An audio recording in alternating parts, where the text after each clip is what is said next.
আজকে নির্বাচন নিয়ে কিছু কথা বলার জন্য এই ভিডিওটা মূলত করা। আমরা তো জানি শুধু সবার মুখে একই কথা, সুষ্ঠু নির্বাচন সুষ্ঠু নির্বাচন সুষ্ঠু নির্বাচন ঠিকই হয়েছে, কিন্তু মেন সমস্যাটা হইল কেউ কিন্তু একবারও বলে নাই যে ফলাফলের সময় সুষ্ঠু ফলাফল হবে। এই যে একটা বিষয় আমরা যে ভাবি না যে খালি সুষ্ঠু নির্বাচন সবাই বইলা যায়, কিন্তু নির্বাচনটা যে কোন পর্যায়ে লাস্ট পর্যায়ে গেল এই বিষয়টা কিন্তু কেউ ভাবে নাই। দেখেন তারেক জিয়ার আসনে কি একটা চালাকি করা হইলো। এবারে সবচেয়ে বড় কথা হইলো ঢাকা ৮ আসন। এবারে মামুনুল হকের যে আসনগুলা, এই যে মামুনুল হক লোকটা কি অপরাধ, মানে আসলে দুঃখ প্রকাশ করার মতো ভাষা নাই। তো আমি একটা কথা বলবো, আমি কোনো রাজনীতি দলের লোক না, আমি একজন সাধারণ জনগণ, ওই ক্ষেত্রে কথাগুলো বলতে আসি। এই বাংলাদেশে কখনো সুষ্ঠু নির্বাচন হবে না, হয়ও নাই, ঠিক আছে। সুষ্ঠু নির্বাচন কাকে বলে সেটাই আমরা জানি না। আপনার সুষ্ঠু নির্বাচন তখনই হবে যখন 12,37,00,000 ভোটার, সে জায়গায় যদি 12 কোটি ভোটার যদি হয় তাহলে মনে করবেন সুষ্ঠু নির্বাচন হয়েছে। আর আমরা শেখ হাসিনার আমলে আমরা অনেকে বলছি যে ভোট চুরি হয়েছে, ভোট ডাকাতি হয়েছে। এইবার সুষ্ঠু নির্বাচনটা আপনি কীভাবে বলেন? অনেক জায়গায় নিজের ভোট দিতে গিয়া ভোট পায় না, আরেকজনে দিয়া ফেলাইছে, ঠিক আছে। নিজের আঙুলে সিল মাইরা মানে ও দিব দাঁড়িপাল্লায়, কিন্তু দেওয়া হয়েছে দান মার্কায়। এই যে বিষয়গুলা, এগুলা কি আপনারা সুষ্ঠু নির্বাচন বলবেন? আসলে এখন দেশ হইল এমন পর্যায়ে চলে গেছে, কি বলবো, যে ভালো মানুষের বাত নাই, ঠিক আছে। এই যে জামাতের আমিরের এই যে আসনটা, কত কাহিনী, কত জল্পনা কল্পনার পরে জামাতের আমিরের ডিক্লেয়ার দিছে। দেখা যায় এই ডিক্লেয়ারটাও দিত না যদি সচেতন না হইতো লাস্টে, ঠিক আছে।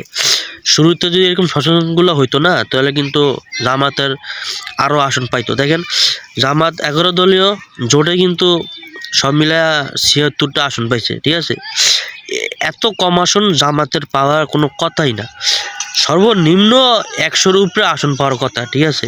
সেই জায়গায় আসন পাইলো আপনার মাত্র 76টা। যাই হোক, এখন কথা হলো একটা, চাঁদাখোররা যেহেতু ক্ষমতায় আইছে, আপনারা যারা এই ভিডিওটা বিএনপির লোকেরা দেখতে আসেন, ভাই একটা কথাই বলতে চাই, খালি দল দেখে আপনারা ভোট দিচ্ছেন, ঠিক আছে। দেশের জন্য আপনারা কেউই ভোট দেন নাই।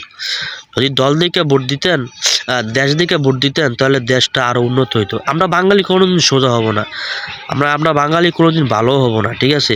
আমরা দলের পিছিয়ে দৌড়াবো, নেতার পিছিয়ে দৌড়াবো। আমাদের গোয়ায় তেল নাই, আমরা অন্যের তেল হালাত করে একটা নেতার পিছিয়ে দৌড়াই। আরে নেতা 17 বছর পালায় ছিল, এখন বাংলাদেশে এসে প্রধানমন্ত্রী হয়ে গেছে।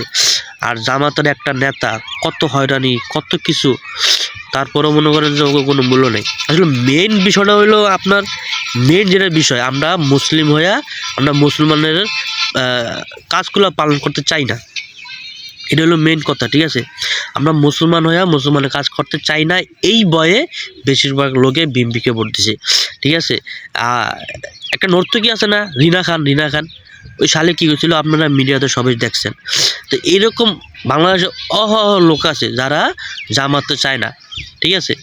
তো এই যে বিষয়গুলো আপনাদের বোঝা উচিত। তবে ভোট জয় হয়েছে মানে বাংলাদেশের অনেক কিছু চেঞ্জ হবে আশা করি, ঠিক আছে। সামনে নির্বাচন আস্তে আরও নির্বাচন আসবে, 4 বছর ক্ষমতা থাকবে, দেখা যাক পরবর্তীতে কি হয়। আর একটা বিষয় খুব দুঃখ করাই লাগে, কারণ নাসিরউদ্দিন পাটোয়ারির বিষয়টা খুবই কষ্ট লাগতেছে। উনি আসলে ফেল করার কথা না।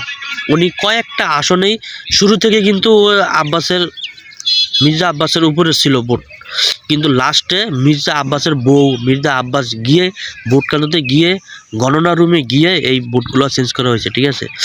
তো সব শেষ কথা হইল, চাঁদাবাজ আইছে দেশে, সবাই সাবধান, ভালো থাকবেন, এটাই সবার জন্য আশা।